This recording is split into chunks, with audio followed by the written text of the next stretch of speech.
Hello! നമുക്കിന്ന് ഇയാളെ ഒന്ന് ഉണ്ടാക്കി നോക്കിയാലോ? അതിന് ഞാൻ ക്ലേ ആണ് എടുത്തിരിക്കുന്നത് കേട്ടോ. ക്ലേ എടുത്ത് ദാണ്ടെ ഇതേപോലെ ഒന്ന് ആക്കി കൊടുത്തു കഴിഞ്ഞാൽ നമ്മുടെ എലിക്കുട്ടൻ്റെ ഏകദേശം ഒരു ഷേപ്പ് കിട്ടും കേട്ടോ. ഇനി എലിക്കുട്ടൻ്റെ മുഖത്തിൻ്റെ ഭാഗം എടുത്ത് ഇതേപോലെ ഒന്ന് പ്രസ് ചെയ്ത് കൊടുത്തു കഴിഞ്ഞാൽ എലിക്കുട്ടൻ്റെ മുഖവും റെഡി. ഇനി വായുടെ ഭാഗം ഇതേപോലെ ഒന്ന് കട്ട് ചെയ്ത് കൊടുക്കുക.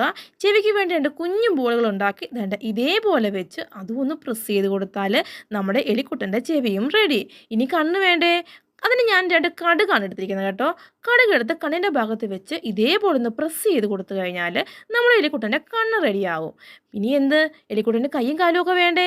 എലിക്കുട്ടനെ ഇതേപോലെ ഒന്ന് മലർത്തിയിട്ട് കൈയുടെയും കാലിൻ്റെയും ഭാഗം ഇതേപോലെ ഒന്ന് കട്ട് ചെയ്ത് കൊടുത്തു കഴിഞ്ഞാൽ കൈയും കാലും ഒക്കെ റെഡിയാകും. അപ്പോൾ നമ്മുടെ എലിക്കുട്ടൻ എങ്ങനെയുണ്ട്? ക്യൂട്ടായിട്ടുണ്ടോ? അപ്പോൾ ഇനി നമുക്ക് വാലുണ്ടാക്കി കൊടുക്കാം. വാലിന് വേണ്ടിയും ക്ലേ ഇതേപോലെ ഒന്നാക്കി കൊടുത്താൽ മതി കേട്ടോ. നമ്മുടെ വാലും റെഡി. അപ്പം നമ്മുടെ എലിക്കുട്ടൻ സെറ്റായിട്ടുണ്ട്.